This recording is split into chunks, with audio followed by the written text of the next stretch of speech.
আসসালামু আলাইকুম ওরহমতুল্লাহি ওবরাকাতুহ। সবাই কেমন আছেন? আশা করছি সবাই ভালো আছেন, আর আমিও আপনাদের দয়ায় অনেক ভালো আছি। আজকে আমি আপনাদের মাঝে একটা বিষয় নিয়ে আলোচনা করব, সেটা হচ্ছে দেখেন, এই পৃথিবীতে, এই দুনিয়ায় কে আমাদের সব থেকে বেশি ভালোবাসে জানেন?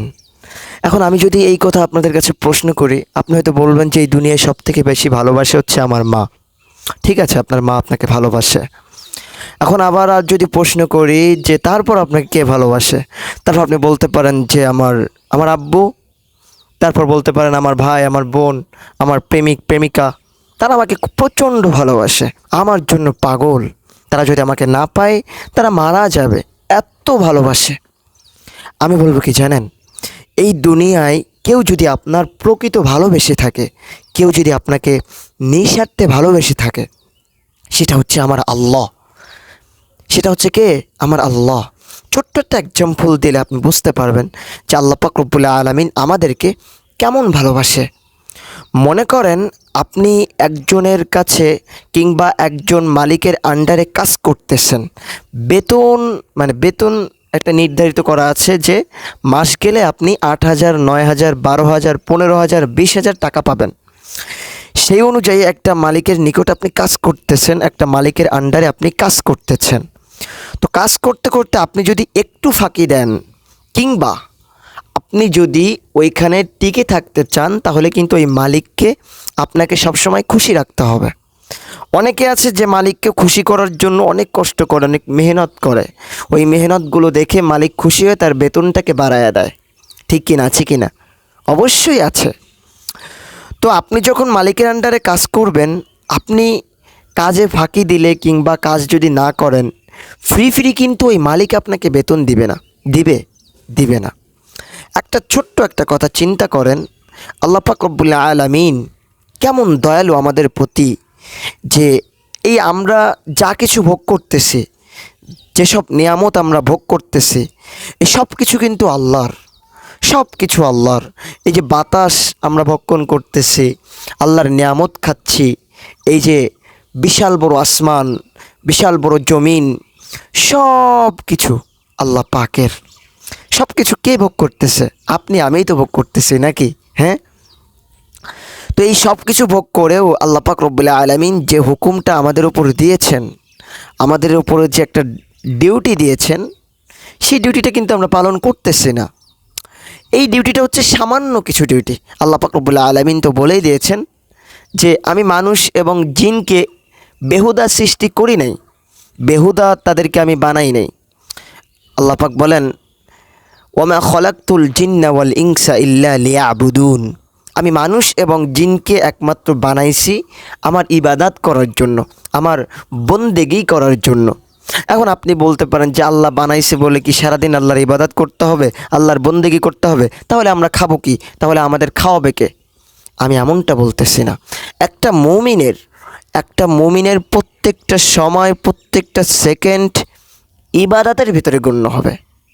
এখানে আল্লাহ আপনাকে বলে নাই যে বান্দা তুমি সারাদিন আমার নিয়ামত খাচ্ছ, আমার জমিনে চলতেছো, আমার আসমানের নিচে থাকতেছো, তো তুমি সারাদিন আমার বন্দেগী করবা, আমার ইবাদত করবা, আর যদি তুমি না করো তাহলে সব কিছু তোমার থেকে আমি কেড়ে নিব, সব কিছু তোমার থেকে আমি বাদ দিয়ে দিব, তোমাকে আমি চিরতরের জন্য শেষ করে ফেলব। এরকমটা কিন্তু আল্লাহ কোথাও বলে নাই।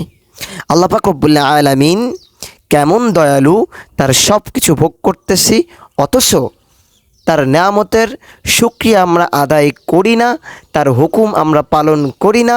5 ওয়াক্ত 5 বার নামাজে যখন আল্লাহ পাক আমাদেরকে ডাক দেয়, আমরা যাই না, আমরা আল্লাহর কথা শুনি না, আল্লাহকে মানি না, আল্লাহর হুকুম আমাদের কাছে ভালো লাগে না।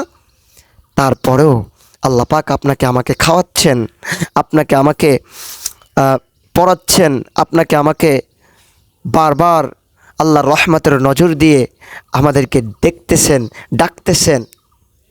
তারপরে আমরা আল্লাহর হুকুম মানি না, আল্লাহকে ডাকি না, আল্লাহর কথাগুলো আমরা মানি না। তারপরেও তো আল্লাহ আমাদেরকে দিচ্ছেন, নাকি? আল্লাহ পাকের অনেক দয়া, অনেক দয়া।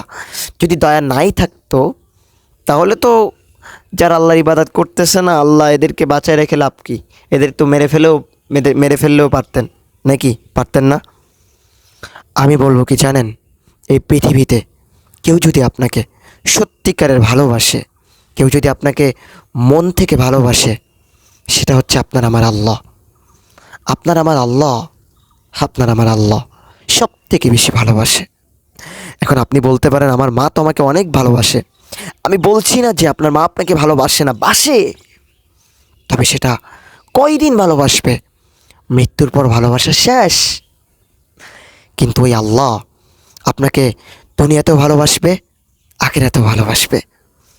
মৃত্যুর পর যেখানে আপনার পাশে কেউ থাকবে না, সেখানে আমার আল্লাহ পাক রব্বুল আলামিন আপনার পাশে থাকবে। ঠিক আছে, ছোট্ট এক্সাম্পল হয়তো আপনারা বুঝতে পেরেছেন। তো আরও একটা ছোট্ট একটা এক্সাম্পল দিচ্ছি, সেটা হয়তো বুঝতে পারবেন। দেখেন, আল্লাহর নিয়ামত খাই, আল্লাহর জমিনে চলি, তারপরেও আল্লাহর হুকুম মানি না, তারপরেও আমরা আল্লাহর সাথে শিরক করি, তারপরে অনেক ভয়ঙ্কর ভয়ঙ্কর গুনাহ আমরা করি, অপরাধ আমরা করি।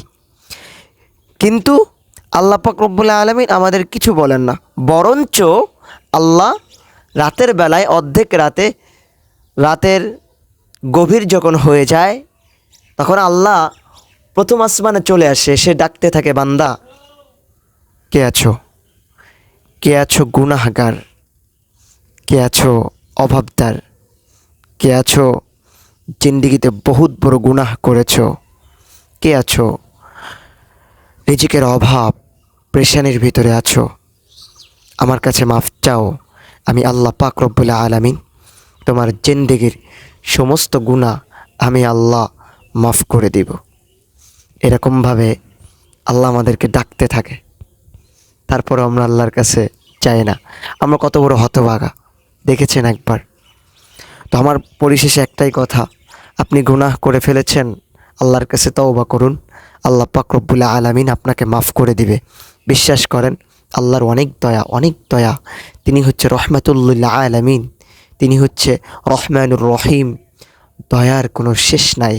আল্লাহ পাক 100 ভাগ দয়ার ভিতরে 1 ভাগ দয়া মানুষের মাঝে বিলিয়ে দিয়েছেন, আর 99 ভাগ এখন আল্লাহর কাছে। এই 1 ভাগ দয়ার কারণে মানুষ দেখেছেন, কত মানুষ প্রেমের জন্য মারা যায়। মা তার সন্তানকে কত ভালোবাসে, পিতা তার সন্তানকে কত ভালোবাসে।